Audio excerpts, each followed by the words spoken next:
Ok, alors dans ce cours, on va parler d'un outil très utilisé pour JavaScript.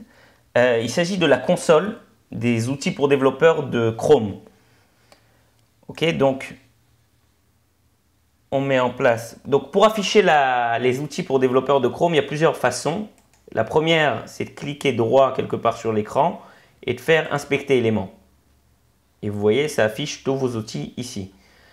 Maintenant, une autre façon, c'est par exemple de cliquer ici, de faire plus d'outils et d'aller sur outils pour développeurs directement ici. Okay, il y a également un raccourci clavier, CTRL, SHIFT et I. Voilà. Donc la console, comment on y accède? Vous voyez ici qu'il y a un onglet qui s'appelle console. Jusqu'à présent, on avait connu c'était quoi éléments dans le cours sur HTML et CSS. Maintenant, on va parler de la console pour JavaScript. Donc la console, qu'est-ce qu'elle nous permet? Donc déjà, juste un autre petit truc avant qu'on oublie. Il y a la console ici, il y a la mini-console ici. C'est-à-dire que la mini-console, elle permet en parallèle d'afficher par exemple les éléments et la console. Donc nous, on veut en voir plus à l'écran. On va oublier la mini-console et on va aller directement à la console normale. Donc voilà la console.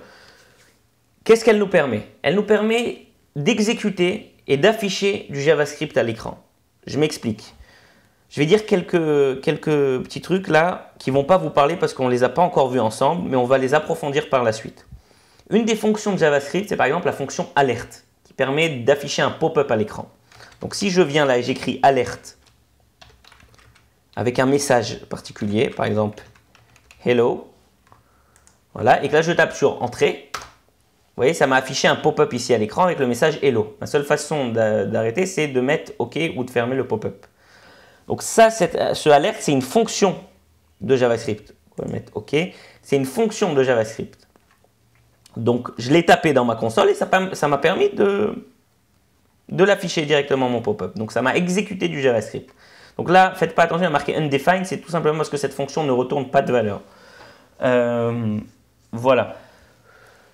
Un autre outil très utilisé avec la console, c'est ce qui permet de loguer.